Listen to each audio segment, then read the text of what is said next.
తెలంగాణ కాంగ్రెస్ రాష్ట్ర ప్రభుత్వం ప్రతిష్టాత్మకంగా తీసుకున్నటువంటి భూభారతి సంబంధించి దానికి సంబంధించినటువంటి రాష్ట్ర మంత్రులు వివిధ జిల్లాల్లో భూభారతి అవగాహన సదస్సును నిర్వహిస్తూ ఉన్నారు. ఈ భూభారతి వల్ల రైతులకు ఎలాంటి ప్రయోజనాలు ఉన్నాయి, అసలు దీని విషయంపై తెలుసుకునే ప్రయత్నం చేద్దాం. మనతో పాటు మాజీ కాంగ్రెస్ పిసిసి జిల్లా ఉపాధ్యక్షుడు సమ్మయ్య యాదవ్ గారు ఉన్నారు. సార్ చెప్పండి, ఈ భూభారతికి సంబంధించి రైతులకు ఎలాంటి ప్రయోజనాలు ఉండబోతున్నాయి? ఇప్పుడున్న పరిస్థితుల్లో ధరణి అనేది చాలా వరస్ట్గా చేసిన కేసీఆర్ చేసిన తప్పిదం. ఇప్పుడు భూభారతి వల్ల ప్రతి రైతుకు న్యాయం జరుగుతుందనే ఆలోచన మీద మంచి నిర్ణయం తీసుకున్నారు. ఇప్పుడున్న రేవంత్ రెడ్డి గారు కావచ్చు, ఇప్పుడున్న రెవెన్యూ మినిస్టర్ పొంగులేటి శ్రీనివాసరెడ్డి గారు కావచ్చు, వివిధ మంత్రివర్గం కావచ్చు. రైతులకు ఎలాంటి లాభం చేకూరబోతుంది ఈ భూభారతి వల్ల? ఇప్పుడు ధరణిలో లేని ఆప్షన్లు ఈ భూభారతిలో చట్టాలు తీసుకొచ్చిండ్రు. ధరణి అనేది ఒక కలెక్టర్ దగ్గరికి అర్జీ పెట్టుకుంటే ఆయన దొరికేది కాకుండా ఉండేది. ఇప్పుడు ప్రతి చిన్న ఏ ఊరికి విఆర్ఓ పరిధి తీసుకొచ్చుకుంటూ అక్కడనే ప్రజలలోపు ఆ సమస్యను పరిష్కరించుకుంటూ ఆ సమస్యను అక్కడనే గ్రామ శాఖ నుంచి మళ్ళీ మండల శాఖకు తీసుకుపోయి ఆ మండల శాఖలో అక్కడనే ఎంఆర్ఓ గారు పరిష్కారం చేసే పరిధి తీసుకొచ్చింది. కాబట్టి దీనికి ప్రత్యేకంగా రైతులకు చాలా మేలు జరుగుతుందని మా ఉద్దేశం.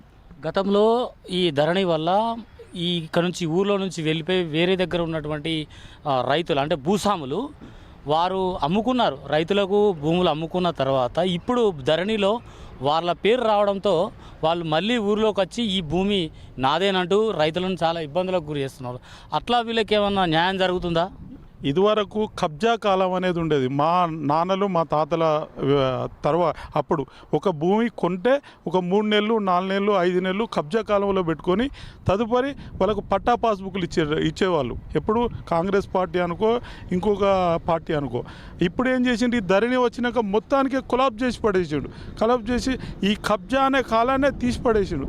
కాబట్టి ఆ పట్టాదారులు ఎవరైతే అమ్ముకున్నారో ఆ దొరలు అనుకోండి, ఆ భూస్వాములు అనుకోండి, వాళ్ళే వచ్చి ఈ సామాన్య మానవులను సామాన్య రైతులను ఇబ్బంది పెట్టి చాలా గగ్గోలు పెట్టే పరిస్థితి తీసుకొస్తే ఇప్పుడు ఈ భూభారతి చట్టం దీన్ని తీసుకొని ఈజీగా ఎవరైతే కబ్జాలు ఉన్నారో ఇప్పుడు కొన్ని 9 లక్షల చిల్లర ఏంటిది ఇది మన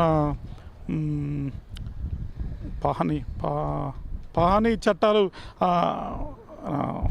ఆ చట్టాలు తీసుకొచ్చి దాన్ని కూడా ఇప్పుడు అది కూడా పరిష్కారం చేస్తాను. దానికి ప్రతి రైతుకు ప్రతి చిన్నకారు సన్నకారు రైతులకు మేలు జరిగే అవకాశం పెద్ద ఎత్తున ఉన్నది. దీని విషయంలో రేవంత్ రెడ్డి గారికి మరియు పొంగులేటి శ్రీనివాసకు ధన్యవాదాలు. కొంతమంది రైతులు గతంలో అంటే కొన్ని సంవత్సరాల క్రితం భూమి అయితే ఎవరైతే ఉన్నారో వాళ్ళ దగ్గర నుంచి మామూలుగా ఒక చిన్న కాగితం అంటే పురోక్తిగా రాయించుకునే వాళ్ళు. కొంతమందికి పట్టా కాలేదు, అది అట్లనే పెండింగ్ ఉంది. ఆ సమస్య కూడా ఏమైనా నెరవేరుతుందా? ఇప్పుడు వాస్తవానికి వచ్చేస్తే మాది కూడా ఉన్నది. నా సొంత భూమి నాది కొండాపూర్లో ఉంది. ఆ కొండాపూర్లో మాకు ఎప్పుడో సర్పంచ్ అనే అతను ఎప్పుడో అమ్ముకున్నాడు. అమ్ముకొని ఏం చేసిండంటే దాన్ని మాకు ముగ్గురికి అమ్ముకున్నాడు. మా చిన్నాన్నలు పెద్దనాన్నలకు మాకు అమ్ముకొని బయటికి పోయి వేరే కాడ కొనుక్కున్నాడు. దాన్ని అది 7 గుంటల భూమి ఆయన ఎక్కించుకున్నాడు. మొన్న మేమేం చేసినామంటే 9 లక్షల దానిలో నేను కూడా ఒక అర్జీ పెట్టుకున్నా. అది కూడా పరిష్కారం దిశగా ముందుకు పోతుంది. దీనికి ప్రత్యేకంగా ధన్యవాదాలు తెలియపరుస్తున్నా. ఈ విధంగా గతంలో ఉన్నటువంటి ధరణి వల్ల అనేక మంది రైతులు చాలా ఇబ్బందులకు గురైనారు. ఎందుకంటే గతంలో అమ్ముకున్న వాళ్ళు కాస్తుకు అంటే వాళ్ళ పేర్లు ధరణిలో ఏర్పడడం వల్ల వాళ్ళు వచ్చి ఈ భూమి నాదేనంటూ రైతులను చాలా ఇబ్బందులకు గురి చేసేవారు.